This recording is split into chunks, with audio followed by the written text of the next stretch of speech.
यहां पर ये लोग एक अंधे को लेकर आए हैं और वो लोग यीशु से कह रहे हैं कि खुदामंद इस पर अपने हाथ रख दे।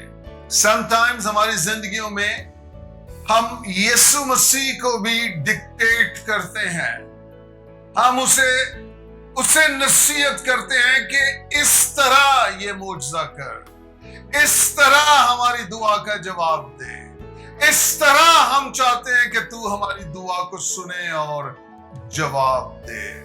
समटाइम्स हम खुदा को समझाने की कोशिश करते हैं कि ये मौजज़ा ऐसे करना है, ये काम इस तरह करना है। मैंने एक बड़ी प्यारी लाइन पढ़ी, उसमें लिखा था कि जब आप पहले से फैसला कर चुके हो कि आप क्या करना चाहते हैं, उस वक्त खुदा की आवाज सुनना नामुमकिन होता है।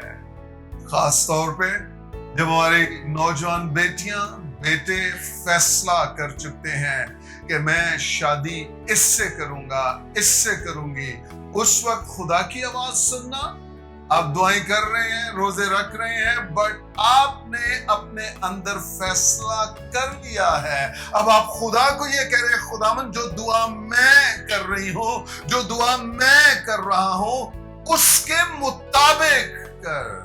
ये लोग भी आए, अंधे को लाए हैं, बहरे और हकले को लाए हैं, कह रहे हैं खुदावंद अपने हाथ इन पर रखते हैं, बाकी हम संभाल लेंगे, तू सिर्फ हाथ रखे। खुदा को अक्ल देने की कोशिश मत कीजिए। अगर आप वाकई खुदा से सुनना चाहते हैं, फिर अपने फैसलों को जमीन पे रखिए, खाक पे मिलाइए और खाली दिल के साथ, खाली हाथों के साथ खुदा के सामने आ जाइए और उससे कहिए, खुदा मुझे इस मामले में तेरी मदद, तेरी हिकमत, तेरी मार्फत चाहिए। मैं सुनना चाहता हूं तू क्या चाहता है, मैं सुनना चाहती हूं तू क्या चाहता है। आमीन कहिए बुलंद आवाज से, आमीन।